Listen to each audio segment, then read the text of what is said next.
নমস্কার বন্ধুরা, এই চ্যানেল শুধু ভিডিওর জন্য নয়, এটা আমাদের গল্প, ভাবনা আর অনুভূতির একটা যাত্রা। প্রতি ব্লগে তুলে ধরা হয় জীবনের ছোট ছোট মুহূর্ত, নতুন অভিজ্ঞতা, ভ্রমণ, উৎসব কিংবা নিখাদ গ্রামীণ জীবনের বাস্তব রং। এখানে আপনি পাবেন এক ঝলক হাসি, একটুখানি ভাবনা আর অনেকখানি আপনজনের মতো কথা। চাকদহ চৌগাছার বিবেকানন্দ যুব মহামণ্ডলের অনুষ্ঠানে যোগ দিতে সম্প্রতি সেখানে যাওয়ার সুযোগ হয়। ছোট গ্রাম হলেও অনুষ্ঠান ছিল প্রাণবন্ত ও সুশৃঙ্খল।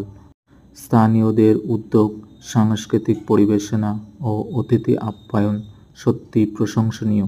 ভ্রমণটি শুধু আনন্দেরই নয়, ছিল অনুপ্রেরণায় ভরপুর, যেখানে মিলেমিশে সংগঠন, সংস্কৃতি ও সমাজের প্রতি দায়বদ্ধতা। এছাড়াও ঘুরে এলাম বাংলার নবজাগরণের অগ্রদূত নাট্যকার দীনবন্ধু মিত্রের পৈতৃক বাড়ি।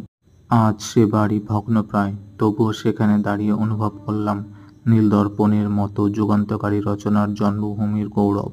চ্যানেলটি যারা বাস্তবে ভালোবাসেন, নিজের মতো করে ভাবেন ও জীবনকে উপভোগ করতে চান, তাদের জন্য সাবস্ক্রাইব করুন আর চলুন গল্পের পথে একসাথে।